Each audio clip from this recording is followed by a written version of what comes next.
Sem gravar. Começou. Boa tarde a todos. Então, vamos começar a nossa reunião de hoje, o sábado, que vai ser uma tarde de reflexão de um assunto ainda livre, que a gente vai ver o vídeo para discutir, mas eu vou fazer primeiro a página de abertura, que é Vinha de Luz, Chico Xavier, pelo Espírito Emmanuel, é a lição 57. Tem uma citação de Jesus em Mateus, capítulo 6, versículo 13, mas livra-nos do mal. E ela chama Não te afastes.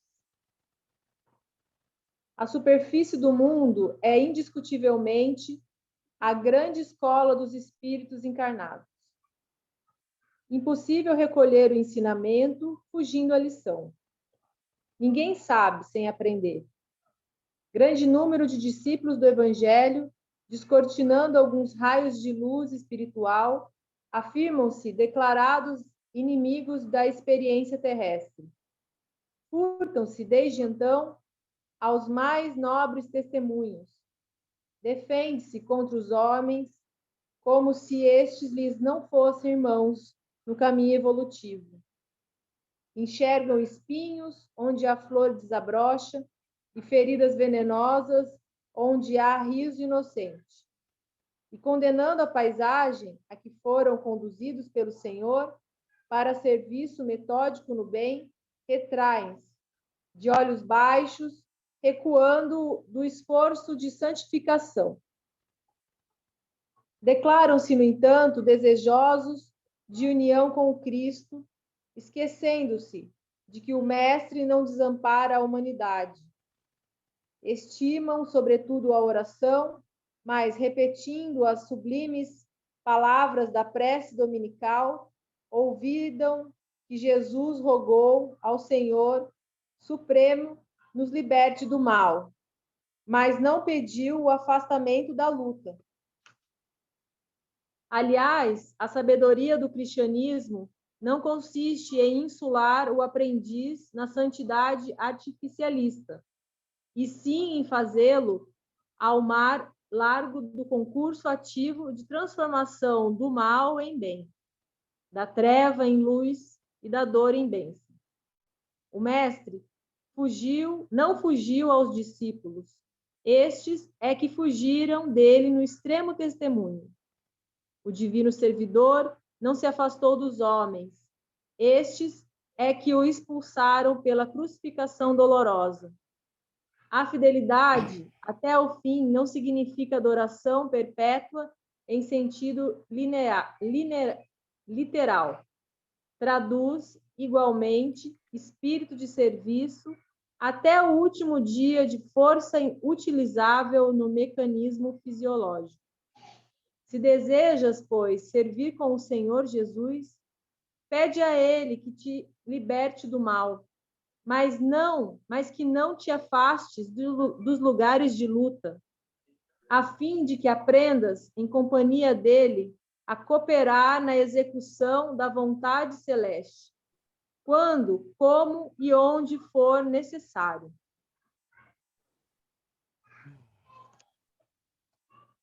E assim, inspirados por estas luminosas palavras, através dessa mensagem esclarecedora, vamos manter este sentimento mais elevado, os nossos pensamentos voltados para Jesus e agradecermos a Deus por mais esta tarde de estudos, de trocas, de aprendizado, de conhecimento, embalados pela amorável luz do nosso Mestre, da nossa amantíssima Mãe Maria de Nazaré, compreendendo, mais uma vez, sobre a importância de nós nos mantermos fiéis a Jesus, o nosso Mestre, nosso modelo e nosso guia. E assim, Jesus, querido irmão mais velho, mais uma vez aqui estamos, sequiosos de estarmos sempre ouvindo, absorvendo e, sobretudo, exercitando as suas santas palavras. E pedimos, então, para darmos início ao nosso estudo, ao nosso bate-papo, às nossas reflexões dessa tarde. Que assim seja, graças a Deus. Graças a Deus.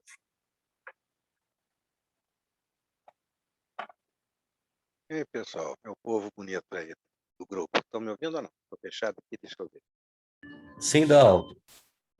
Eu queria fazer um pedido especial ao grupo. A nossa irmã Sandra, né, a Sandra está com uma dificuldade muito grande. Parece que o genro está com Covid e a filha também, me parece O que neto também. o neto também. A gente precisava fazer uma vibração, né, durante o trabalho, a gente dedicar, né, e pedir para os irmãos espirituais dar um paro, dar um socorro na área da saúde, exatamente nesse campo da saúde, para que eles possam, achar, encontrar os remedinhos aí adequados para poder vencer essa batalha aí, que não é fácil não. Alguns, não é o caso deles, não são assintomáticos, já tiveram sintomas, já, estão com dificuldade. A Sandra tem pedido bastante aí para a gente orar por eles, pedir por eles, né, e a gente sabe da força, né, da nossos nossas vibrações. Então é hora de, né, a gente carregar aí o que puder de desejo, de vontade, né, que a cura se estabeleça na família, né, que reorganize, para que ela possa ficar mais tranquila. Sempre Sim, nas Dalto. mãos de Deus, né, sempre nas mãos de Certamente Deus. faremos isso sim. Já temos feito, inclusive, que a Sandra nos solicitou no grupo, né? Justamente, você está Perfeito. reforçando o pedido dela ontem e hoje também. Tá? Mas no final do nosso bate-papo, né? Da prece final, a gente reforça mais uma vez as nossas preces em intenção à recuperação da saúde, né? Dos familiares da nossa companheira Sandra. Legal. A Certo? prece final é Podemos, nossa. Tati? Tati?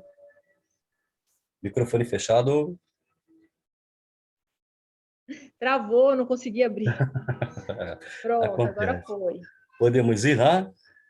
Pode, vamos, Tá, eu vou a fechar o gente vai microfone. passar, Oi, desculpe, fala. a gente vai passar um trechinho do vídeo da conversa entre a Ana Guimarães com a Nete Guimarães, e aí a gente vai refletir em cima do que vai ser passado para a gente, tá bom? O Luciano vai passar agora um trechinho para a gente.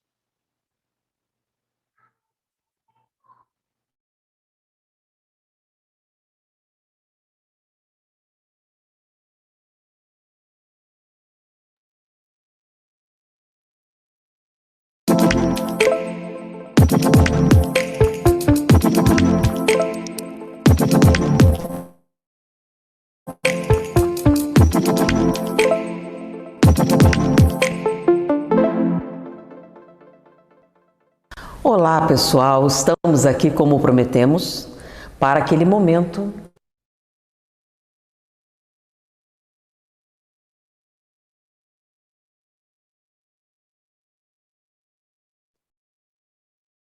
mãe da Anete, Dona Ana Guimarães. Mas antes, vamos pedir que ela se apresente. Qual o seu nome?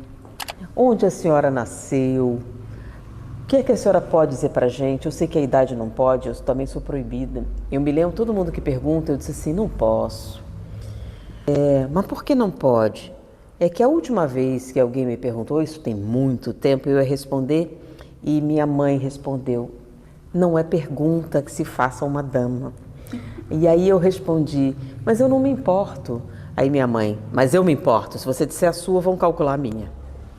E aí eu nunca mais contei. Então, Dona Ana Guimarães, vamos satisfazer a curiosidade dos internautas, que foi muita informação mesmo, muitas perguntas. Qual o seu nome? De onde a senhora vem? Eu sou Ana Guimarães. atualmente mais conhecida como a mãe da Anete. Sou do estado do Mato Grosso, apesar de muita gente achar que eu sou baiana, mas não sou. Sou do estado do Mato Grosso. Nasci na Chapada dos Guimarães, que é um lugar muito lindo, ao qual eu convido as pessoas que visitem. Vale a pena. Como começou na mediunidade? É de família? Não, não é de família. Pelo contrário, foi uma confusão na família. A mediunidade apareceu muito cedo. Acontecimentos inusitados que ocorriam na infância e que mamãe não entendia direito e eu também não. E causou alguns aborrecimentos, até que mais ou menos de 9 a 10 anos, alguém disse a ela que me levasse à casa do senhor Tito Clemente, em Campo Grande, no Mato Grosso, que ele entendia desses fenômenos. E foi a primeira vez que eu ouvi falar de espiritismo e que eu ouvi dizer que existiam pessoas que eram capazes de falar com as assombrações, que era o nome que se dava aos espíritos, né? Para mim foi uma coisa muito engraçada isso, para minha mãe foi muito assustadora. Conte como foi então. Agora eu fiquei curiosa. Aconteciam alguns fenômenos, de eu perder o movimento. O fenômeno que foi assim, mais marcante para mim, porque eu sou daquele tempo que os pais não chamavam a atenção de seus filhos, eles olhavam e pronto, a gente já entendia que era para sumir de perto. E chegou uma senhora, eu estava estudando com um colega, chegou uma amiga da minha mãe chorando, queria conversar com ela. E eu estava sentada junto da mesa e mamãe olhou para mim e eu entendi que eu tinha que me levantar e sair. Mas as minhas pernas não obedeceram. E ela então tornou a olhar e o meu colega falou assim, vamos sair. Mas eu não conseguia, a perna não me obedecia. E a mamãe então me chamou pelo nome, aí eu já sabia que o resultado seria terrível. Mas mesmo assim, eu não conseguia obedecer. E de repente a minha boca começou a falar, a dizer coisas àquela senhora que estava ali.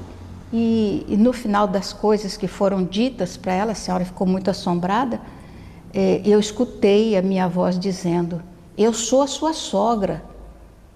E parou, então eu fiquei paralisada e tomei uma boa surra da minha mãe. Essa parte mais triste, né? Isso aconteceu muitas vezes? Algumas vezes. O que vem, a próxima pergunta. Você se tornou espírita quando? E o que é que mais te surpreendeu, aprendeu com o espiritismo? Eu não gostava dessa história de mediunidade, porque quando a mamãe começou a me levar nas reuniões, eu era muito criança ainda e as reuniões eram à noite e eu tinha muito sono.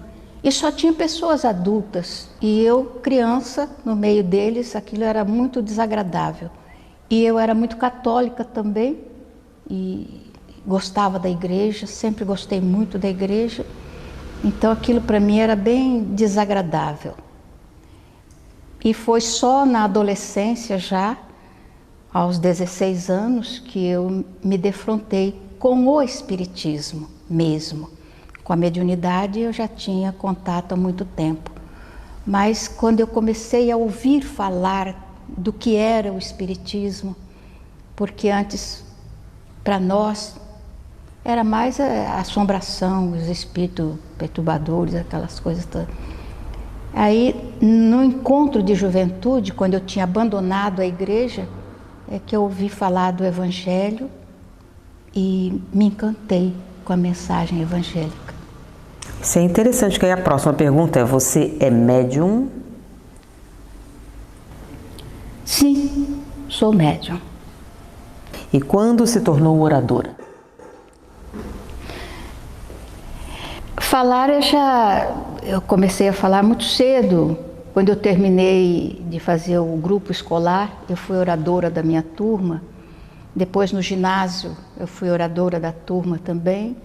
Depois, quando me formei no curso técnico de contabilidade e no curso normal, eu fui oradora da turma. Então, eu estava mais ou menos acostumada. Mas oradora espírita mesmo foi quando eu comecei a frequentar a juventude e tomar conhecimento dos encontros de jovens, onde havia concursos de oratória, e eu fui convidada a participar de concursos. E a partir daí começou a acontecer. Isso do concurso de oratória é muito interessante. A gente gravou falando a respeito mais especificamente. Vamos para as outras perguntas. O que mais surpreendeu você no Espiritismo? O que mais me surpreendeu no Espiritismo foi a forma de contato com Deus e com Jesus. Quando eu frequentava a igreja, eu tinha muito medo de Jesus, porque na igreja que eu frequentava tinha Jesus morto dentro de uma cripta, e eu tinha muito medo dele, naquela posição que ele estava. Sempre eu tinha a impressão que ele ia abrir os olhos e olhar para mim. Então eu tinha medo de Jesus, e Deus então era alguma coisa bem distante. De repente o Espiritismo veio trazer um Jesus muito, muito próximo, muito amigo, e um Deus que era um pai com quem eu poderia conversar e que ele me ouviria. Tudo isso foi tão diferente. E o estudo do Evangelho dentro da visão espírita, que não tinha nada a ver com o que eu aprendia na escola dominical, que eu aprendia na igreja. Então esse contato mais estreito e a responsabilidade que cada um de nós temos de crescer, tudo isso para mim foi algo diferente em termos religiosos. Qual o caso que mais lhe marcou nas atividades de oratória? A palavra responsabilidade é alguma coisa impressionante que nós deveríamos repetir mais vezes para nós mesmos.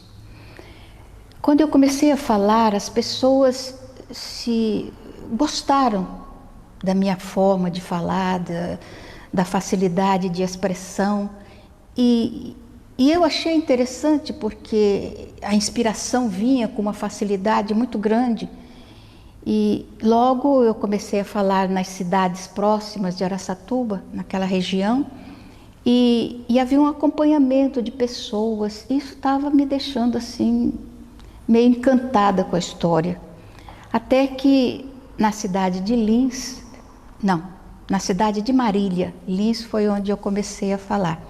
Na cidade de Marília, eu fui para fazer uma palestra e eu estava um tanto e quanto empolgada com a inspiração que eu tinha.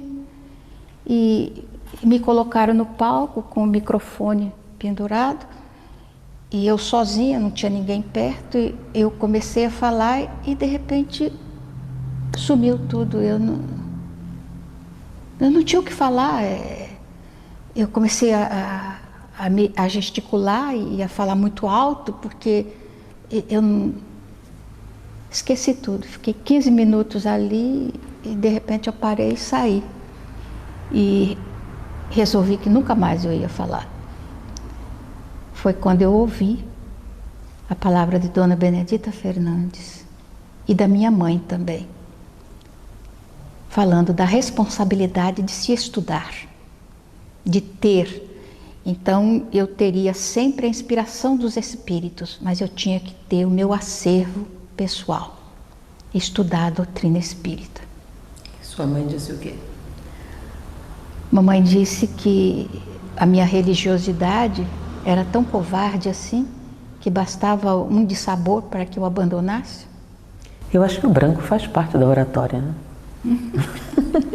Eu também passei por isso. Uma vez eu levantei e esqueci. Mas a minha sorte, meu pai e minha mãe estavam na mesa e começaram a fazer perguntas. Quando eles perceberam, e aí eles começaram a perguntar coisas e aí a coisa conseguiu. Mas aí vem a colocação, são duas perguntas que eu vou juntar, né? Uma pergunta, foi difícil conciliar atividade espírita e família? E que dica você daria para mulheres nessa situação? Foi difícil. Por isso o Espiritismo é essa coisa tão extraordinária na nossa vida. Primeiro, porque os Espíritos não nos dão dica a respeito da nossa responsabilidade e de como encarar essa responsabilidade. À medida que, depois que eu me casei e que os filhos chegaram, e eu já estava morando aqui no Rio de Janeiro, foi se multiplicando os convites para viagens. E os companheiros da doutrina espírita mesmo me chamavam muita atenção, porque diziam eles que eu abandonava o meu lar, deixava os meus filhos e deixava o meu marido para ir pregar o Espiritismo. Engraçado eles te convidarem e falarem isso? Era o pessoal daqui, né, do centro que eu frequentava. E isso foi me deixando preocupada. Eu ficava pensando, está correto? Todo final de semana, quase, eu tinha que viajar e deixava os filhos pequenos, deixava o marido. E muitas vezes o marido viajava também, porque ele também era pregador. E as crianças ficavam com pessoas amigas que tomavam conta. E sempre no retorno, as pessoas da casa espírita me chamavam atenção para isso. E um dia eu perguntei a Divaldo. Divaldo sempre foi, na minha vida, um farol, iluminando a minha jornada. E um dia eu tive a oportunidade de perguntar a ele. Falei, Divaldo, eu viajo, eu tenho os filhos, tenho o marido, tenho o lar. E as pessoas dizem que eu estou agindo errado, deixando o lar para ir pregar o Espiritismo. Eu estava pensando em abandonar a pregação. E o Divaldo olhou para mim e disse assim, que ótimo, muito bom, faça isso. Você vai dar uma grande alegria aos seus obsessores. Eu fiquei olhando para ele muito assombrada e continuei pregando. Então, o que eu diria às senhoras é um trabalho árduo, porque antes de sair para as viagens, eu preparava a alimentação, a roupa lavada, passada, tudo arrumado para não dar trabalho às pessoas que tomavam conta do meu marido e dos meus filhos. Então, muitas vezes, eu saía para as viagens muito cansada.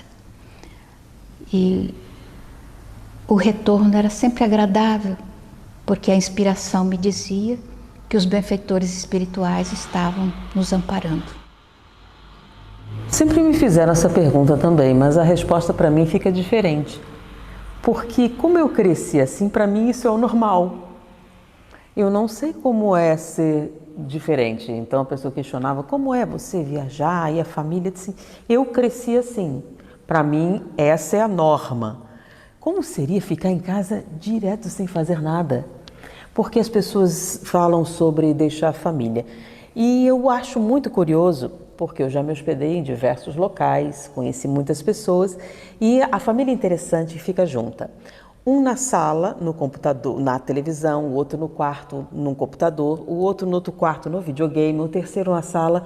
Todos estão no mesmo ambiente e nenhum está junto. Não é interessante? E eu comentei com meu filho, que já é casado, fora de casa, comentando sobre distância, e eu disse, olha, eu acho que eu converso mais tempo com você do que algumas pessoas que moram comigo. Então, não é a quantidade de tempo que você passa com sua família que determina, e sim a qualidade. Você passa algum tempo com sua família? Então, as pessoas estão confundindo estar com a família com o estar próximo. Vocês podem estar próximo e distante ao mesmo tempo, da mesma maneira que vocês podem estar sozinho no meio de uma multidão. Aí a pessoa pode tirar o saldo de tudo isso. Quer dizer, o fato de eu viajar sempre nos finais de semana não alterou a sua vida e nem alterou a vida dos seus irmãos, porque vocês encararam tudo com uma normalidade muito grande. Eu não me sinto carente, na verdade. Isso é muito bom. Não tem aquelas pessoas assim, não senti dessa maneira. Na verdade, a gente tem uma grande proximidade, né?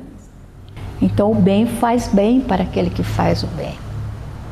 É uma colocação que eu fiz. Você tem que olhar para o espelho e gostar do que está vendo. A gente se preocupa muito mais com a opinião das outras pessoas do que a sua própria opinião. Né? Sentir a consciência tranquila. Mas vamos à próxima pergunta, então. Com relação, assim, a dica que você tem para mulheres que têm esse mesmo problema de conciliar a atividade espírita e o lar. Amem o lar, porque o lar é a nossa oficina de trabalho e de aprendizado também. Mas não abandone nunca as atividades doutrinárias, nunca, porque é o Espiritismo que nos dá a sustentação, que nos dá a força para que a gente enfrente as dificuldades. Porque o casamento, como diz o Evangelho, na maioria deles, eles representam provas e expiações. Raramente nós temos um casamento por afinidades positivas. Então, é a doutrina espírita que nos mostra exatamente o que temos que fazer. Primeiro, pela responsabilidade. Se eu estou pregando aos outros, eu tenho que me recordar que o ouvido mais próximo da minha boca são os meus. Então eu tenho que aprender. Eu prego mais para mim do que para os outros. E isso é uma coisa boa. Então, aproveitando esse sentimento,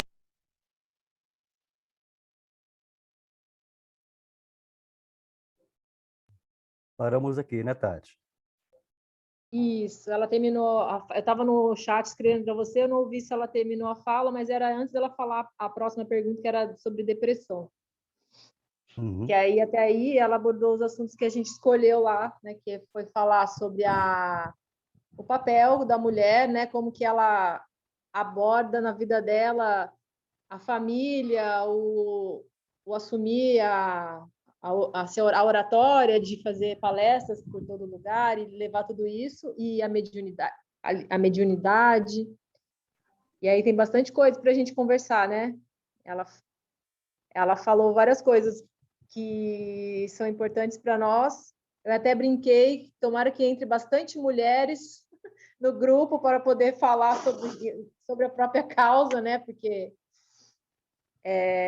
é uma coisa, eu acho que eu sou a mais novinha aqui no espiritismo, e já digo para vocês, assim, já começo para puxar vocês a falar que para mim foi muito difícil, porque eu ainda tenho um agravante de ter um companheiro que não professa a mesma religião, então foi bem mais árduo, mas foi legal porque foi um aprendizado. Nesses 7 anos juntos, a gente conseguiu desenvolver um respeito, uma maturidade de cada um saber como lidar. Eu não consigo ter essa leveza que a Ana Guimarães teve de deixar todos os finais de semana. Eu não consigo participar de muitas coisas que eu queria por conta da família, assim, eu não tenho essa... Mas é um incentivo para, quem sabe, eu aprenda a fazer esse caminhar que a Ana fala, né, que foi tão importante, com a fala do Divaldo para ela. Ainda bem que as pessoas com que eu me aconselhei me falaram ao contrário, né? Me acalmaram, que tudo tem seu tempo, olha para sua família, porque eu acho que se alguém falasse o que o Divaldo falou para ela, ia ser complicado na minha caminhada.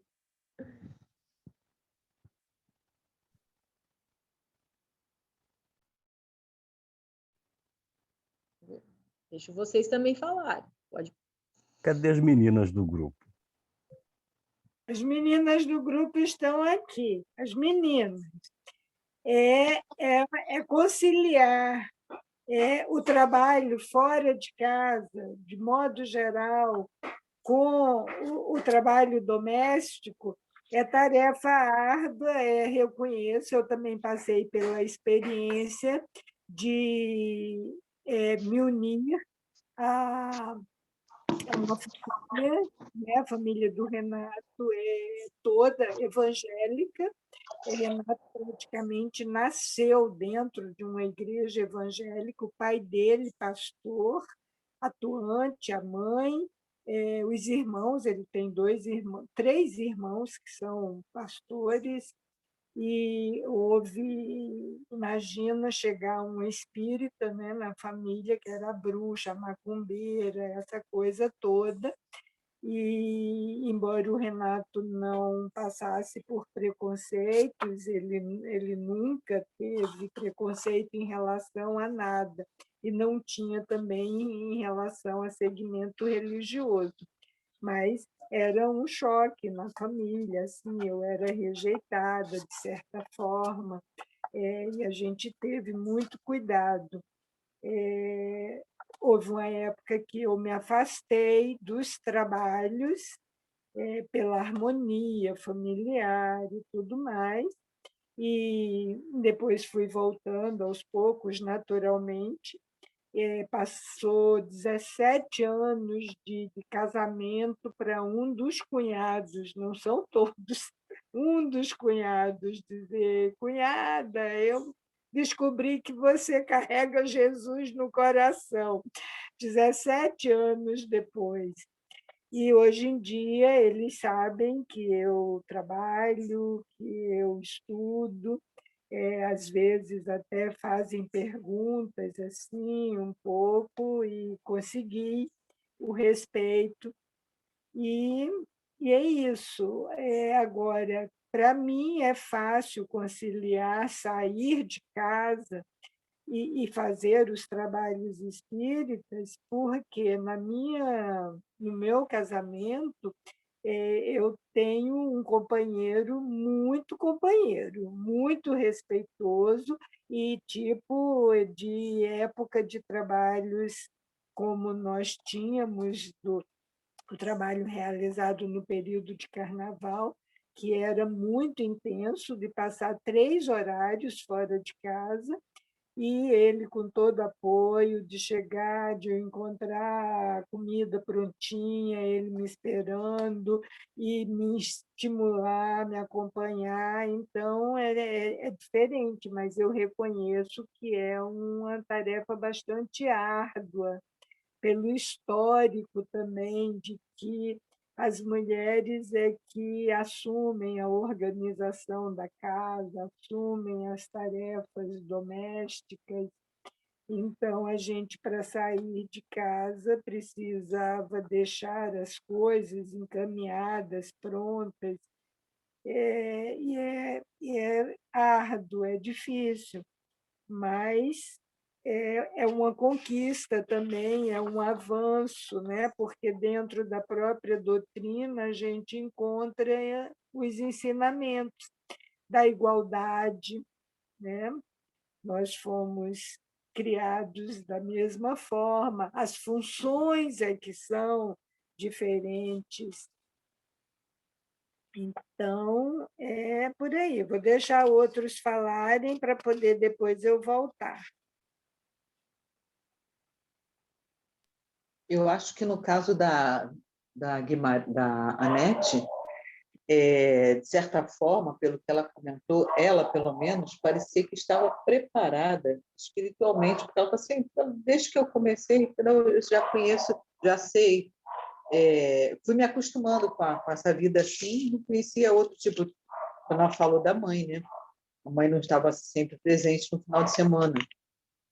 Então, para ela sempre foi assim. Então, eu acho que, de certa forma, os espíritos amigos, né, eles têm alguns, né, que ficam auxiliando as pessoas que têm que viajar, que têm que deixar um pouco a família, eles auxiliam de maneira que faça com que as crianças e o cônjuge não sintam essa falta, que não seja uma falta, além de física, que não seja uma falta espiritual, uma falta, né, da presença espiritual daquela pessoa. Então, eu acho que isso ameniza um pouco, né, a situação, pelo menos dela, mas nem todos, naturalmente, passaram ou passam por isso. Acredito que hoje, eu acho que deve ser muito difícil mesmo. Ainda mais uma mulher que tem dupla função, né? A pessoa que trabalha, vai fazer palestra e faz as coisas em casa, realmente, e ainda tem que ver filho e tudo mais, tem muita coisa. Então, tem que haver uma colaboração muito grande. Eu acho que quando o cônjuge é da mesma religião, ou então respeita a religião que a pessoa tem, né? Que, por exemplo, no caso do espiritismo, que respeita, já é um grande avanço, é muito melhor, né? Muito mais tranquilo, entre aspas. Mas tudo faz parte, eu acho que tudo faz parte da evolução de cada um tem sua função. Umas pessoas têm a função da palestra, outras, né? Cada um tem a sua missão aqui. O importante é não deixar o ego, aquela coisa de eu sou palestrante, eu tenho não sei quantos seguidores, eu tenho, sabe, eu sou importante porque não sei quantas pessoas me viram, eu dei entrevista para não sei quem. Então, é esse cuidado que a gente tem que ter. No caso, eu acho que é isso. Eu nunca fiz palestras assim, nesse sentido, de ter que viajar, não sei o quê, mas eu acredito que a pessoa tem que ter muito cuidado, porque nós somos muito vaidosos normalmente, né? Então, a gente tem que estar sempre com os pés no chão e ver que a gente não precisa ser o grande star. A gente não precisa ofuscar o brilho de ninguém, é simplesmente falar, dar a mensagem e pronto, né? Auxiliada pelos amigos espirituais. É isso que eu acho. Passo a palavra para quem quiser. Posso dar uma sugestão? Inclusive, a sugestão já até abriu o microfone.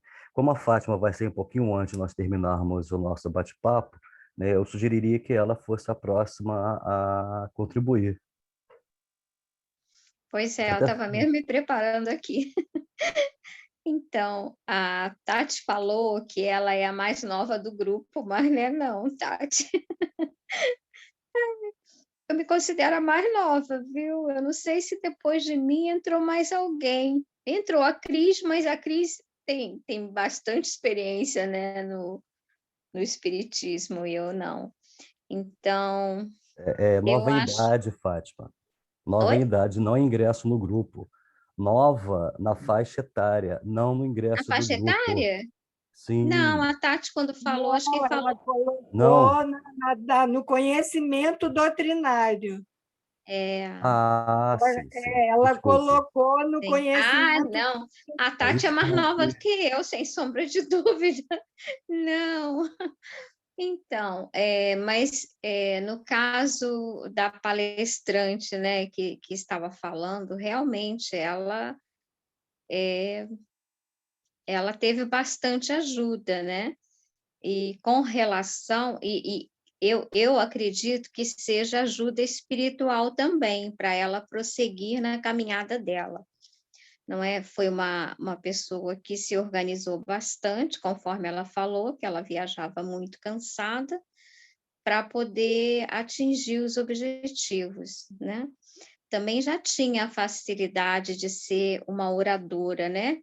Já era uma coisa que ela gostava de fazer, mas realmente tem que ter a ajuda do parceiro quando é o casal, né? O parceiro tem que colaborar, ou ficando em casa com algumas obrigações domésticas, cuidando das crianças, ou mesmo viajando junto com a companheira e dando o apoio que ela precisa, né? Eu acho bem importante. Aí podíamos até aqui falar um pouquinho do príncipe Philip, né, que morreu, né, que faleceu. O que está sendo falado aqui dele, coisas assim maravilhosas que eu não sabia um décimo do que ele fazia e de quanto ele era querido, porque ele sempre andou a 2 passos atrás da rainha e ao lado, né, também com um certo afastamento. E nem por isso ele foi tão querido, não deixou de ser tão querido quanto é a rainha, né? Então, eu acho que todos, quando querem exercer um bom trabalho, né? Eles conseguem, né? De todas as formas. Então, é o que eu acho.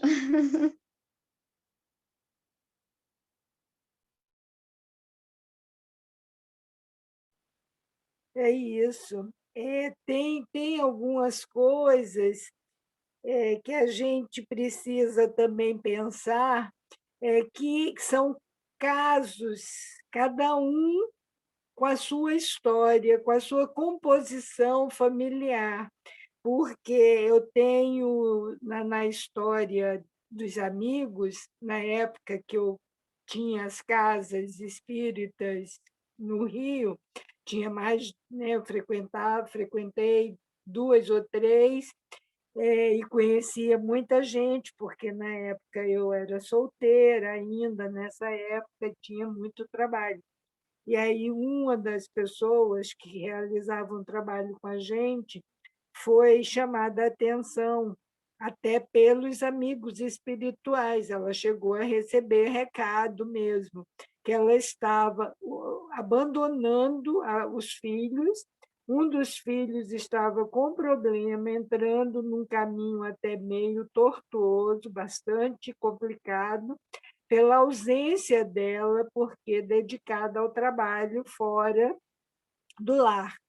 Então, a gente tem que ver a relatividade das coisas também, em relação a isso tudo, né? Cada caso, a gente, de novo, esbarra que não é uma receita de bolo, não é uma regra. Oi, deixa eu falar mais um pouquinho, aproveitando esse gancho da Raquel, né? Realmente, porque tem que ver também as prioridades que cada um dá na vida, né? Muitas vezes a pessoa quer um tanto se realizar e acaba esquecendo a outra parte, que também é muito importante, que é a família, que a pessoa quis construir, não é? E para construir essa família tem que ter dedicação também, né? Eu concordo com isso. Mas, Raquel, eu acho que isso pode acontecer quando a pessoa não tem um acompanhamento muito preciso espiritual, porque se é um acompanhamento, se foi com consentimento espiritual que a pessoa começou a fazer palestra e tudo, ela teria que manter esse acompanhamento, porque eles vão dizer o quanto, a quantidade, sabe? Se eles iam dar um toque, acho que foi isso que aconteceu de repente, né? Eles deram um toque, conversaram e explicaram que estava sendo tipo demais, né? E que aí ela já estava fazendo falta. Então, teria, no caso, dela moderar, de ver um jeito de enxergar mais os filhos, né? Não adianta também se dedicar às outras famílias e esquecer da sua própria, né? Tem que ter cuidado com isso. Todo cuidado é pouco. Sônia, é verdade. Mas o que eu achei interessante da Ana é que ela disse que conseguia conciliar, né? Ela deixava tudo pronto, arrumado, e tanto que a NET cresceu sem essa sensação Não, de não, no carência, caso né? dela foi o que eu falei, realmente, É, tipo assim, a NET já foi, eu acho que a NET já foi, desde criança, preparada, tanto é que ela diz que não sentia, tipo, não sentia essa falta, tanto que para mim já era natural, entendeu? exatamente. Então, eu acho, porque a gente também é bom ter esses dois tipos de exemplos, né, para a gente poder tirar essas conclusões. Uma coisa que também me chamou muita atenção é o fato da mediunidade dela vir desde cedo, que também é outra coisa que difere da minha vida, porque eu sou uma pessoa que eu tô no espiritismo por amor à moral, ao evangelho, a tudo que faz a reforma íntima, a psicologia, porque se a Raquel é médium pedra, eu sou médium pedra pedra. Eu não tenho nenhuma, nada assim, né? Mas eu acho muito interessante assim essa parte da transformação mesmo, assim, e quando eu ia, também que ela fala da Igreja Católica, eu também fiz catecismo, só que diferente dela, eu não me encaixava ali, eu não achava aquilo legal, não. Também tinha aqui na igreja de Caraguá o Cristo deitado, né, assim, também me achava aquela cena, mas o catequese mesmo, ele não me respondia as minhas perguntas, eu ficava meio, o que está acontecendo aqui? Não estou entendendo. Né? E quando eu me deparei com o espiritismo, que foi em 2002, assim que minha avó desencarnou, que eu fui levar minha irmã, que estava apresentando uma mediunidade, que não quis trabalhar, e saiu do espiritismo, e eu fiquei... Então, é isso que a Raquel falou, são várias histórias, não tem receita de bolo, cada um tem uma coisa, assim. Por exemplo, aqui, a gente está aqui reunida, assim, já falou a Fátima, a Sônia, a Maria Raquel, e você, irmã Marisa, conta para mim sua experiência. Claro, se quiser, né? Boa tarde, meus queridos. Olha, eu estou aqui, como sempre, pensando que eu vi assim, eu amo vocês, eu entrei nesse grupo. Eu estou justamente nessa parte aí de fazendo uma força imensa para continuar, uma dificuldade que vocês não fazem ideia, mas estou aqui. Agora, com assistindo essa nossa reunião de hoje, eu acho que vai cair a minha ficha. Eu vou optar por uma solução, depois vou pensar bem, aviso vocês. Bom, minha mediunidade foi uma coisa muito, desde criança, que eu não sabia nem que era espiritismo, que eu sonhava com os vizinhos acontecendo isso, aí acontecia. Aí eu cresci, fiquei adolescente, passei a ficar com medo. Falei, gente, eu não posso pensar que eu vou morrer, senão eu vou morrer. Porque tudo que eu sonhava acontecia. Aí acabei ficando com medo. Aí ficava assim, gente, não tá. Mas a minha mãe era espírita. Era espírita. É, né? Que ninguém é, deixa de ser. Então, eu ia atrás dela para o centro espírita. Né? Aí ela também, minha mãe era assim, você quer ir, você vai. Você quer ficar, você fica. Então, eu ia com ela. A gente ia à noite, ia a pé. Era um pouco distante de casa. Naquele tempo, você podia andar tranquila pelas ruas, né? E a minha mãe, eu via coisas horripilantes lá na casa espírita, às vezes era de reunião de desobsessão, e eu sentava lá nos bancos, né, na bancada, e ficava apavorada. Aí chegava de noite, eu ficava pensando naquilo, aquela confusão na minha cabeça, e continuou os sonhos, né? Inclusive, uma enteada da minha mãe se suicidou, e eu, antes dela fazer isso, anos, que a minha mãe se casou 2 vezes, então, anos antes dela ter esse ato, né, esse ato, eu sonhei. Aí eu já tinha até esquecido, aí de repente vem pimba, eu já tinha casado, eu tinha filho, aí eu falei, gente, olha aquele sonho que eu tinha, entendeu? Era assim a minha vida. Aí eu, vou continuar no centro espírita, porque eu gosto, eu preciso. Aí eu morava distante, tinha que pegar condução, tinha 4 filhos, aí era uma maravilha, né? Eu ia, mas eu nunca estava presente. Eu estava ali, mas a minha cabeça estava em casa. O que eu vou fazer para o jantar hoje? E aquele vestido que eu estou fazendo para fulano, como é que eu vou fazer? Era assim, entendeu? Eu estava ali fisicamente, mas não de todo, né? De um todo, não estava nunca. Mas todo centro espírita que eu chegava, eu sempre ia para receber passes, né? Então eu ia, chegava lá, todas as pessoas que iam me aplicar o passe, os médicos falavam para mim, e eu nunca entendia nada. Chegou uma das nossas. Temos aqui uma das nossas. Era sempre isso o comentário. E eu não entendia nada. Uma das nossas, por quê? Não sei. E assim eu fui levando. Nunca ninguém chegou para me explicar. Aí até que eu fui morar em Mangaratiba, aí nesses vai e vem, eu fiz muita coisa errada nesse meu caminhar dentro do espiritismo. E até que fui morar em Mangaratiba e cheguei lá por uma situação que estava acontecendo em casa. Eu estava passando por um momento muito difícil, muito difícil. Aí eu falei, vou procurar uma casa espírita, aqui deve ter. Aí fui perguntando, ali tem uma e tal. Assim eu fui parar no SEAV. No SEAV eu fiquei muito tempo.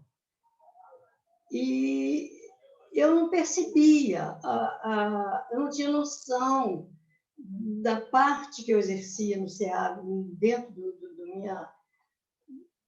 proceder como médium. Que eu nunca fiz assim um estudo, uma apresentação, entendeu? Sempre caí de paraquedas nos lugares. Então, aí o SEAV foi assim também. Aí chegava para mim, vem aqui, faz assim, entendeu? E eu aí ali, meu Deus, o que que eu tô... Aí, tanto que até hoje eu estou muito ligada, assim, às vezes tenho uma intuição, mas eu paro, eu travo, eu nunca... Eu sou 880, ou eu chego assim, falo de uma vez, olha, estou vendo isso, ou estou sentindo, ou eu fico quieta. Até hoje eu não tenho um discernimento de como agir no espiritismo. E eu acho que só lá em cima que eu vou aprender, porque agora, meu filho, está difícil, né? Bom, então, eu estou me falando muito, me alongando muito, os outros também querem falar. Um dia eu vou tirar um dia para falar para vocês das minhas histórias durante o espiritismo. Vai ser muita coisa boa para contar, viu? Marizinha, mas você faz ou fez já estudos, né? Não, coração. Médio Sim, no SEAV eu presenciei fui a muitas, como é que se diz, muitas palestras. Hoje em dia estou aqui com vocês, muita coisa estou aprendendo ainda, porque... Mas então, você ia palestra, mas não fazia estudo, não? Não, nunca vi. Não fazia um grupo de estudo sobre o livro dos espíritas, livro dos médicos? Sim, no SEAV a gente fazia, o livro dos espíritos. Tá. Mas era aquela coisa ali. Quantas vezes eu fui para casa do Luciano, Lu, vamos estudar aqui, que hoje é dia de pergunta no livro dos espíritos. Isso tem anos, muitos anos já que eu fui ao Centro Espírita aqui no Rio, e eles falaram, leia o livro dos espíritos. Aliás, quando eles me receberam nessa casa aqui no acho que é João Paulo, o nome do centro espírita, Casa Espírita João Paulo, acho que é.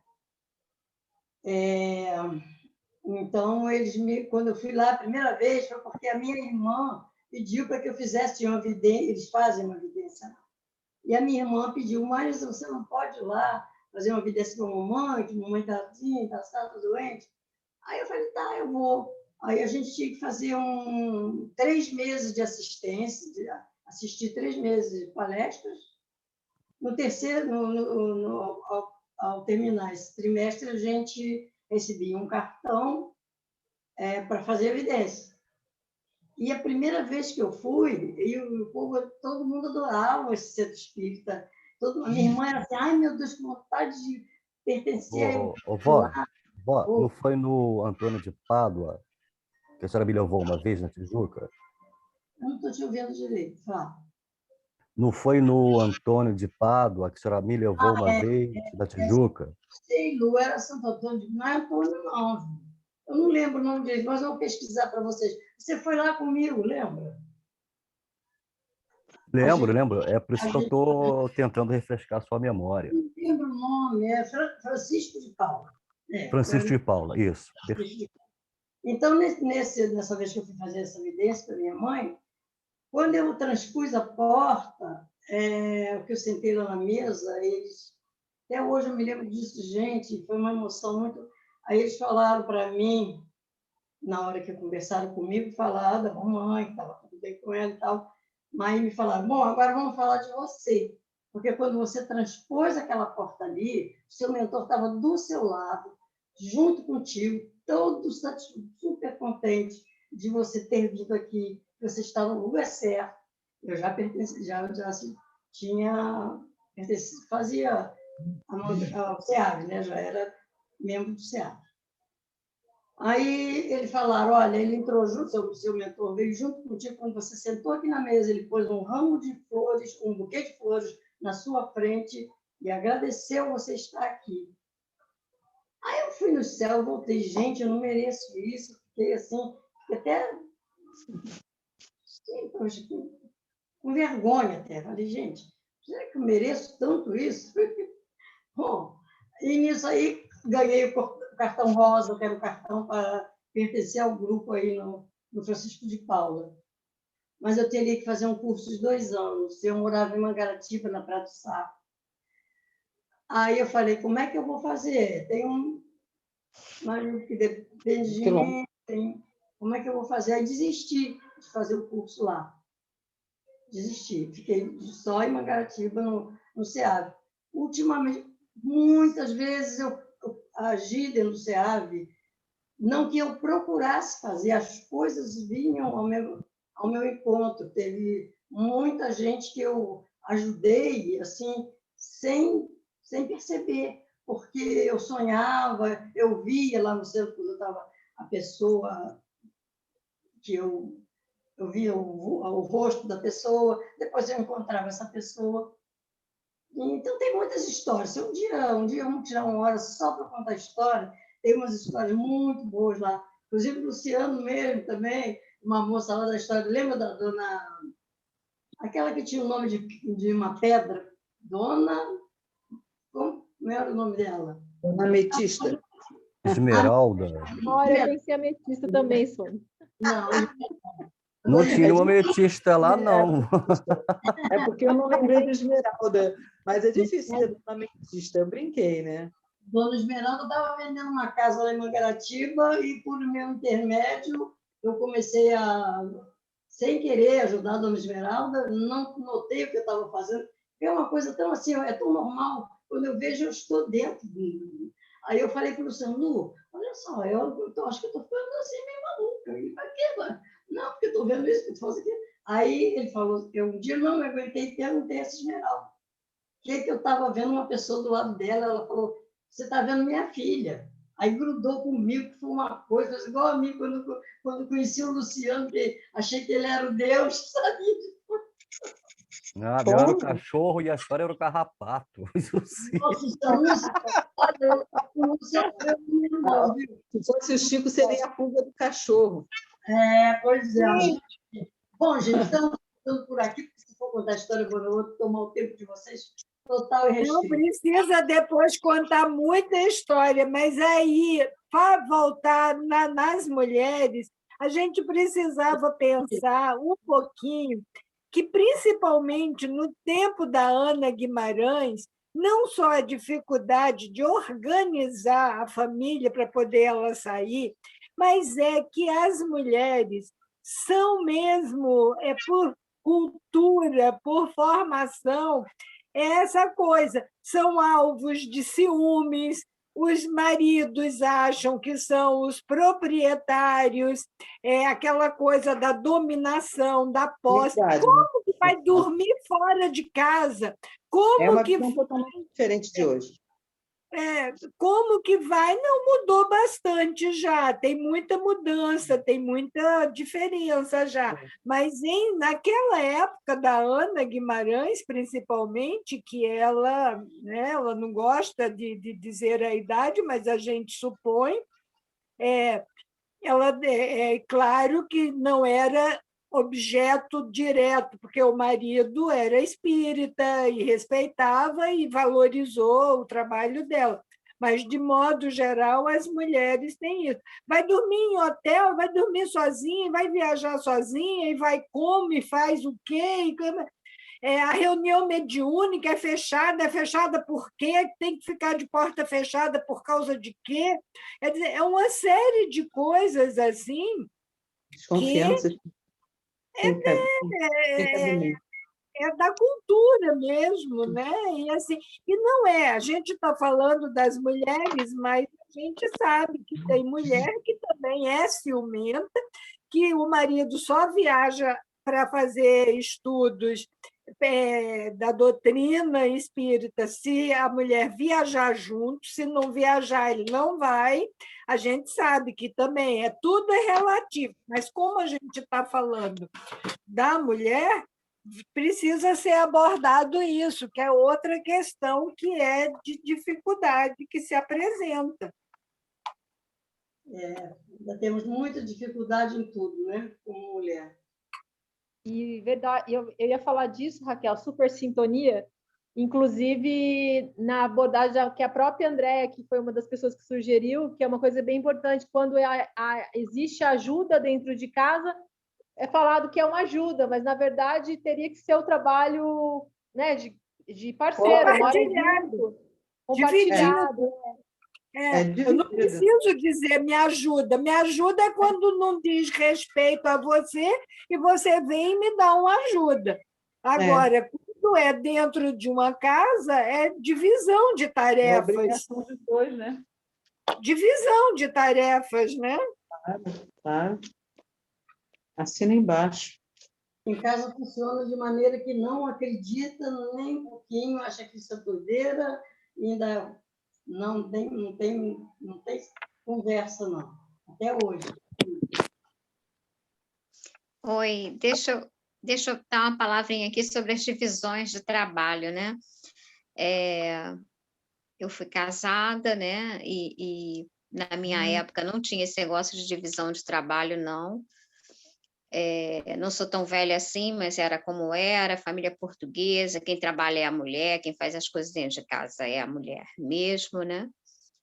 E agora, a experiência que eu tenho aqui fora, o que eu observo, é simplesmente impressionante, impressionante, porque tanto a mulher quanto o homem saem para trabalhar, então, todas as tarefas de casa, com relação a cuidar das crianças, a trabalhos, a levar para cursos, tudo é dividido.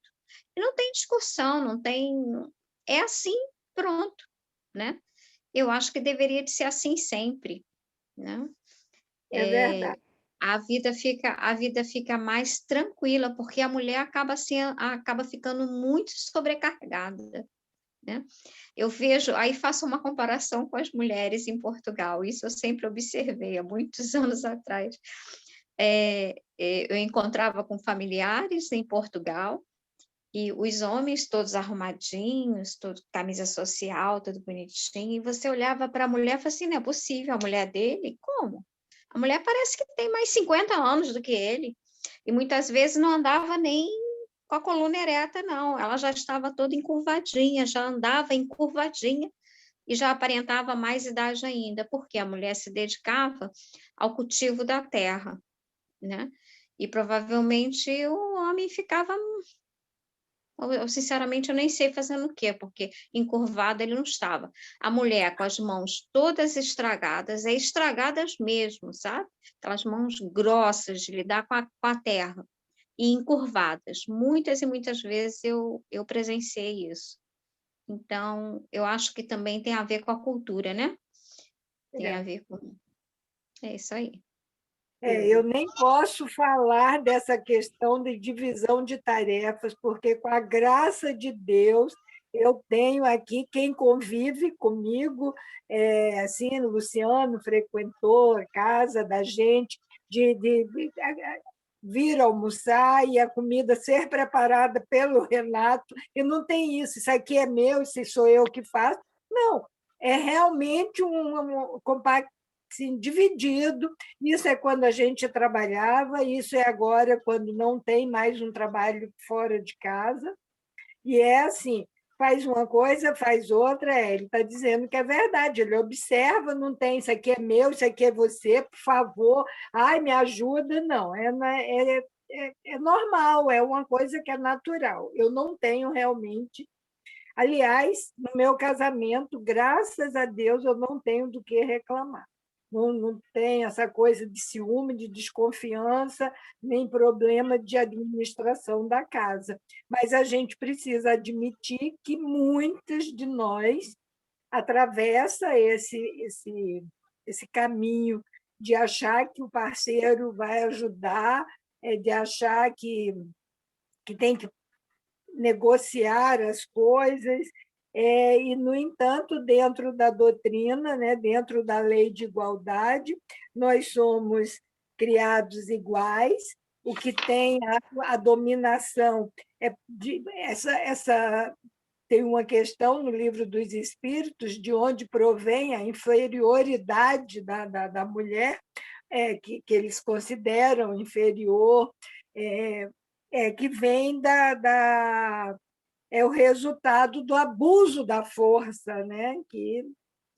Da dominação masculina, mas que a criação é igual com funções diferentes, né? O que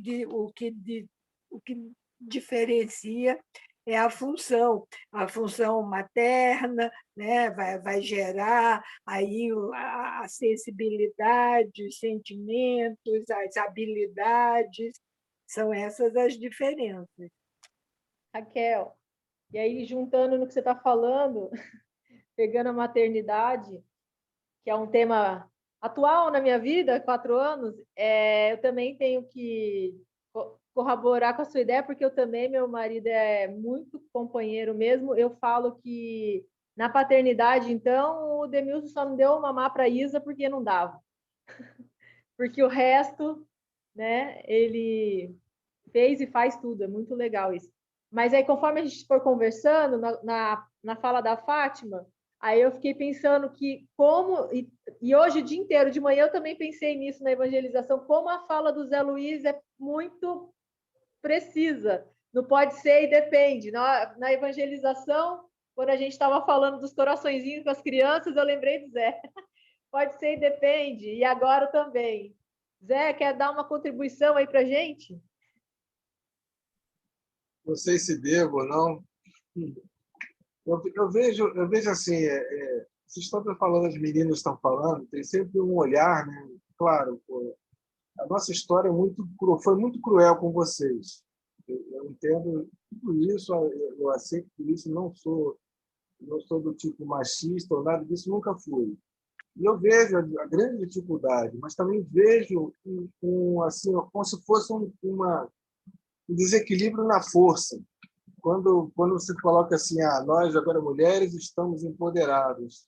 E quando eu vejo isso, meu sentimento pessoal é que nós só apenas estamos trocando de mão uma coisa que não deveria acontecer. Então, se a gente está encarando, né, uma transformação no planeta, um mundo melhor, esse tipo de coisa, eu sei que não pode se deixar para trás. A gente está aqui justamente por isso, né, desfazendo os erros de vidas anteriores. Mas se a gente não fizer um esforço danado para tentar virar essa página, vamos ficar sempre dando martelada, e fica sempre a ideia do homem, a ideia da mulher. Tudo que se falou aqui, na verdade, eu passo por isso. Você vê, só eu que apareço no grupo, minha companheira não. Então, assim, há dificuldade. Quantas vezes eu vi assim, poxa, você não consegue largar esse grupo? Você não consegue me dar mais atenção? Né? Isso são coisas, eu sei que existem, e vão existir sempre. Né? Não só nesse grupo, tem outros grupos também, mas eu falo assim, eu assumi um compromisso. Eu já tenho que dar a palestra, o assunto é meu, eu não posso abrir mão disso. Então, eu olho assim, que a grande dificuldade ainda, mas se a gente não abrir mão dessa história eu sou absolutamente solidário ao direito absolutamente humanos iguais. Somos humanos e somos iguais. Cometemos erros. E eu acho que empoderar uma mão ao invés da outra, sempre que tiver uma mão no poder, para mim é como se diz na gíria, dar um tiro no próprio pé. Nós não vamos avançar nisso, com certeza. E assim, há esse distúrbio na força, eu gosto de falar assim. Mas a gente vai lidar. Eu vejo o Dalton, né? O Dalton já há quantos anos de carreira, né? Quanto ele passa por ele, de vez em quando ele solta uma, não, hoje não deu, hoje minha esposa está aqui, está me cobrando alguma coisa, tá, eu tenho que trabalhar, tenho que ir para casa. E essa é a nossa vida diária. Eu agora estou aposentado, mas quando trabalhava, era um terror para mim, que eu chegava em casa, tinha que tentar a Avenida Brasil, né?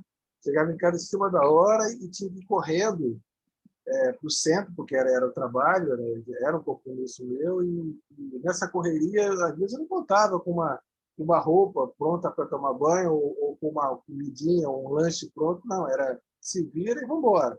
Então, tudo que vocês falaram também acontece com os homens. Claro, com medidas diferentes, eu sei que é isso. Mas essas medidas diferentes, a gente precisa igualar. O nosso futuro é um futuro melhor, é um futuro igualitário. Não pode essa divisão de homem e mulher, assim como a de negro e branco, entre outras coisas, entre favelado e da cidade. Isso, se a gente não fizer um esforço para extinguir isso, vai ser difícil. E é o que a Fátima falou, era uma outra época. Imagino que a mãe da Anete, em sua época, por causa do machismo estrutural do Brasil, né? Infelizmente, no nosso país, o machismo começa no presidente, que é a autoridade máxima. E assim, é difícil se você observar, né, os comportamentos, todos são assim, né? É diferente. Mas assim, eu já vi atitudes em que homens eram desprezados por mulheres no trabalho, quer dizer, davam preferência para as mulheres por serem mulheres, e não por serem as mais dotadas daquele conhecimento para isso. Eu, graças a Deus, trabalhei num lugar muito especial, que é o Centro de Pesquisa da Petrobras, e lá a quantidade de mulheres era muito maior do que a dos homens. Assim como as pessoas de nível superior eram muito maiores do nível médio. É uma raridade nesse país. Nós sabemos disso. Né? Eu conheço do Brasil, dos poucos lugares onde há mais mulheres trabalhando que homens, é na Zona Franca de Manaus. Porque eles alegam que as mulheres têm habilidades manuais melhores do que os homens. Mas isso é horrível, porque trata de dar sempre aquela ideia de escravidão, né? Do trabalho fácil para que elas façam e difícil façam nós. Isso para mim, é uma grande dificuldade de olhar. E eu vejo esses assuntos todos, como nós estamos conversando aqui, cadê as meninas? Cadê as meninas? Vocês são as meninas de cabelinho branco, né? Muitas de cabelinho branco, mas os meninos aqui de cabelinho branco também passam por dificuldades, assim como vocês, é claro, conheço. Eu conheço que é em grau diferente. Mas nós vamos nos livrar disso, eu tenho certeza que a gente vai ter, sim, um mundo melhor. Talvez não esteja tão perto da gente, não, porque muita coisa tem que vencer. Mas se a gente não começar agora, talvez a gente não veja, vai ter que deixar isso para os netos. Verdade. Quando você estava falando, Zé, eu estava lembrando exatamente disso. Além do machismo estrutural, o racismo, né? E a gente está fazendo essa construção, nova construção, e a gente tem que ter um beijo, Fátima. A gente tem que ficar consciente para não fazer o contrário, que foi a mesma coisa que aconteceu na educação. Bom domingo. Né? A gente saiu de uma educação onde os pais eram rígidos, como ela mesma falou, que com o olhar o pai e a mãe faziam com que eles entendessem, para uma geração que criou os filhos, né, fazendo todas as vontades, onde as crianças são o reizinho. Então, que a gente consiga não dar esse desequilíbrio, que agora a gente está tentando voltar, né, fazer o equilíbrio, nem tanto essa coisa de tão rígida e nem tão liberal, né? Tem uma coisa, o equilíbrio. E a mesma coisa nessas outras partes, do machismo, do racismo, e sim. Porque hoje em dia a gente tenta mudar tudo, né? Outro dia eu vi que eles mudaram tem umas musiquinhas infantis que estão sendo mudadas, né? Então, tem aquela musiquinha que a gente aprendeu, que é o minhoco, me dá uma beijoca, não sei o quê. Agora não pode mais cantar desse jeito. Agora você tem que cantar que ela pede o beijo, ela fala não e ele aceita. E ele é bom moço, obrigado por aceitar. É isso que a mensagem da música quer falar. Então, tudo. Você querer transformar todas as coisas que vieram também faz uma confusão na cabeça das pessoas, né? A gente tem que ter esse equilíbrio, esse cuidado, né? E aí eu vejo que aí faz a resistência, porque aí quem acha que não precisa, aí já ataca esse, aí é onde vira toda essa confusão que a gente vive hoje em dia, né? Seu Dalton, o senhor quer falar? Só encerrar aqui, Tati. Uma vez, conversando com um protestante, não vou chamar de evangélico, não, de protestante. E ele falou, vocês vão ficar do lado esquerdo de Jesus e nós que estamos aqui vamos ficar no lado direito de Jesus. Eu falei, perfeito, direita e esquerda, né? Os dois extremos. Vem cá, por que a gente não opta por ficar no meio, junto de Jesus, e não na mão direita ou na mão esquerda? E aí ele simplesmente não soube dar resposta para isso, porque nunca tinha pensado nisso. Ou seja, nós estamos polarizados, né? Os homens e as mulheres, as sofredoras e os que mandaram pela eternidade nesse nosso planeta. Mas, se a gente não começar a fazer no meio, fazer assim, a gente sempre vai ficar de mão esquerda, mão direita, e aí ela pode ficar fechada. Aí, assim, é difícil, né? Porque nós estamos aqui numa coisa estrutural mesmo, mas, graças a Deus, muita coisa está mudando nesse aspecto. Muito bem, vou tentar ser breve aqui, porque a hora já está, né? Eu sou feminista, extremamente feminista. Eu acho que a melhor coisa que Deus fez para o homem foi a mulher. Eu acho que foi a melhor coisa. Então tem que ser bem tratada, tem que ser bem cuidada, tem que ser paparicada sempre, tem que tudo isso. Eu penso desse jeito. Então né, eu fiquei órfão aos 7, 3 irmãs mais velhas e minha mãe. Então fui criada assim de uma maneira muito num núcleo de mulheres, né? E foi bom. Eu aprendi a lavar roupa, passar roupa, fazer comida, ter autonomia na minha vida. Aprendi tudo que uma dona de casa ou um dono de casa tem que fazer. Para os meus filhos, eu sempre fui meio mãe, meio pai. Agora, um filho com 39, uma filha com 37 quase, agora 2 com 7 anos e uma com 15 anos. As tarefas de casa são divididas, assim, uma mulher com 36, né, sem grande experiência, né, na ocasião do casamento, segundo casamento, já vai para 15 anos, né? Então, eu sempre dividi tudo dentro de casa. Minha mulher sempre foi, vamos dizer assim, a minha grande companheira. Para onde eu vou, vai junto, não tem esse negócio. Ela também não se preocupa para onde eu vou, é uma reciprocidade de confiança, né? E o envolvimento familiar, a gente divide tudo aqui. Tenho que levar na escola, tenho que levar no médico, tenho que, enfim, né, trocar lâmpada, capinar quintal, tudo eu tenho que fazer. E ela me ajuda em tudo, até virar concreto ela faz comigo, não tem diferença. Faz porque ela quer, não porque eu obrigo, não é por nada disso. Mas ela divide comigo assim, no mesmo padrão, no mesmo nível, né? E eu crio meus filhos desse jeito. E a gente estava falando de filho, né, Tati?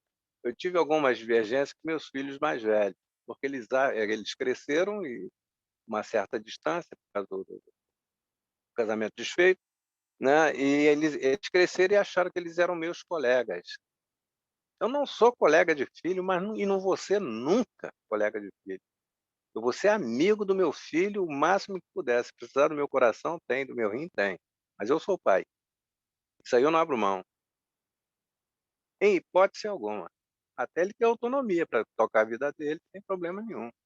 E continuar amigo, né? Mas, meus menininhos, né, a amizade é muito grande. A gente rola no chão, a gente brinca, a gente tudo. Até eu dizer, olha, parou. Aí vai ter que entender dessa maneira, né? Uma certa autoridade de pai para filho. Porque ninguém mais do que eu quer o bem dele, né? Eu trato dessa forma, assim, muito amor, muito carinho, mas autoridade sobre a cabeça dele. Vou manter isso sempre. Até porque eu não tive essa autoridade em cima de mim. E foi ruim para mim. Órfão aos 7. Minha mãe tinha que sair de madrugada e chegar de madrugada para trabalhar, para sustentar a gente. Uma vida difícil, né? Então, eu não soube muito bem o que é pai e mãe. Não soube direito. Eu fui aprendendo com a vida, as dificuldades. Então, hoje eu exerço esse papel, meio de pai, meio de mãe, né? Dou banho, troco fralda quando preciso. Só não dava de mamar também, tá? Isso foi ótimo, porque não tinha leite, senão dava de mamar. É muito bom, né? A vida ficou muito boa desse jeito, né? Respeito pela mulher, né? Muito respeito, muito carinho, né? Nunca levantei voz, nunca, enfim, nunca puxei cabelo, dei beliscão, nada disso. Essas coisas que às vezes acontecem por aí que a gente sabe, nada disso. Maior carinho, mulher é a coisa melhor que tem na minha vida, né? Foi minhas mulheres. Foram muitas, hein? Não foram poucas, não, né? Depois que casei Aí de você fez eu novo, aí lembrar da música do Martinho da Vila. pois é, né? Mulheres de todas as cores, de todos os jeitos, né? Todos os amores, né? E nem a doutrina me segurou. É um problema muito sério isso, mas foi bom, né? Sempre foi muito bom. Eu sempre tratei todas as minhas namoradas, que não foram poucas, são minhas amigas até hoje, né? E a gente toca a vida de uma maneira muito feliz, né? Isso é muito bom. É isso aí. Obrigada, seu... Minha contribuição é Vou essa. fazer uma pergunta audaciosa, posso? Rapidinho, Para depois eu vou mim? passar a palavra para o Lu. Vai, seu... Para todo mundo, para os homens principalmente. Ah, Mas uma coisa assim que mexe um pouco e eu não sei nem. Mas vou fazer. Tipo, não é zoando, não é nada disso, não é respeito, tá? Mas qual seria a reação dos homens se Jesus tivesse que voltar e voltasse como mulher? para mim não teria. Desculpa, eu vou responder logo, porque acho que depende da autoridade, né? Se ele voltasse exatamente com a mesma autoridade, eu não veria muito bem como uma mulher, veria como um ser de grandeza, de escola, um espírito de escola ali encarnado numa mulher. Teve algumas Não delas faria aí, né? diferença, né? Mama, né? Hein? Uhum. Oi? Não faria diferença, né? Para Não, mim Não não faria. faria a menor não, diferença. É. não faria diferença, porque eu amo Maria, mãe de Jesus. Eu Uhum. costumo até dizer nas minhas palestras que eu Pensei faço nela. por aí, que são dois espíritos de escola que se nivelam pelo amor. Claro. Então, né, não E teria merece diferença para mim. respeito, né? Não teria diferença Joana para de mim. Ângeles, a mentora de Divaldo, que Pois espírito é. lindo. O trabalho de Ivone Pereira, maravilhoso como Sabe? mulher. Aham. Tantas outras aí, Não, né? Mas nós o Luciano mulheres, sim, já mas avisou. assim, a visão dos homens, que eu acho que é um pouco, nem todo mundo pensa como o Dalto falou. Eu acho que haveria, de repente, olha, poxa, não vai, jamais eu ia aceitar isso. Hein, Soninha? Deixa eu só fechar aqui minha fala. Entendeu? Eu Agora estou eu assim, tenho. pena que tem poucos. Mas eu tenho uma coisa comigo, ainda talvez seja machismo. Eu gosto da mulher bem cuidada.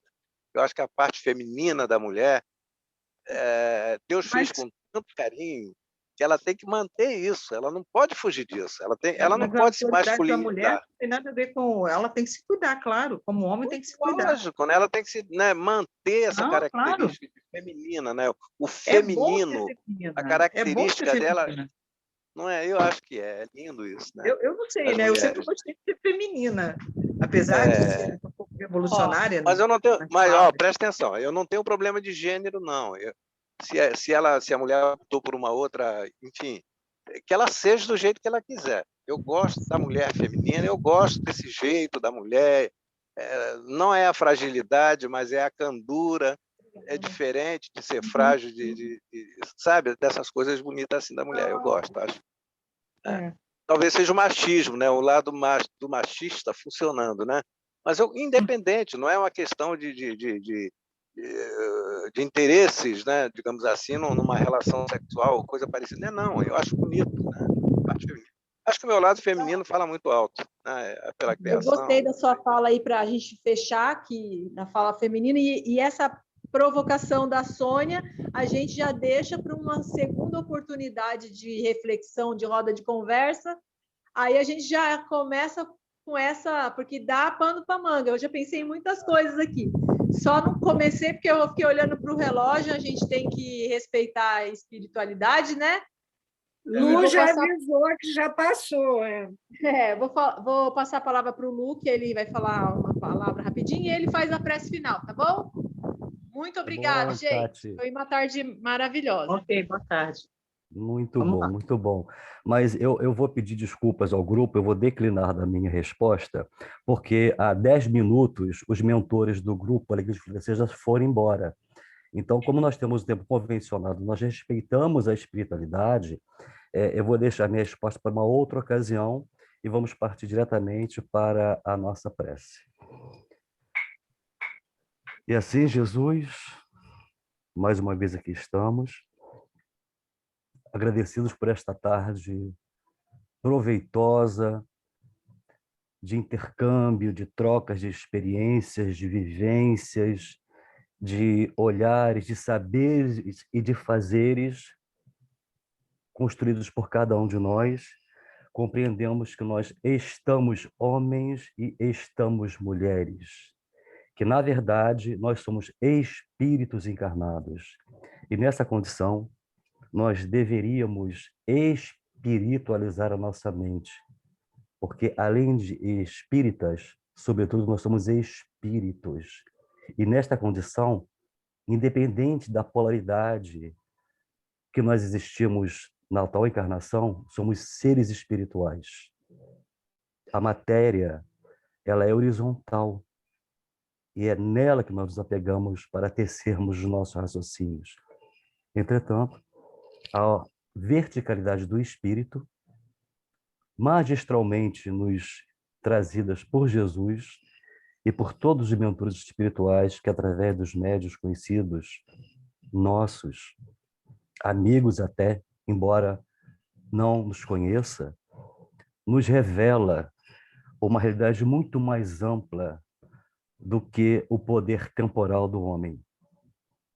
Dessa forma, Jesus, aqui estamos, procurando espelhar a vossa luz, e que por muitas das vezes o nosso ego a embaça, mas temos certeza que ao final das contas nós teremos a nossa mente espiritual muito mais límpida e transparente, que possa reluzir a vossa santa e sacrossanta imagem.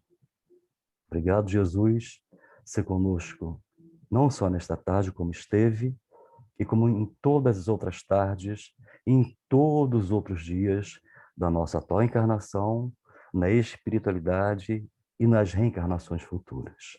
Que assim seja. Graças a Deus. Graças a Deus. Graças a Deus.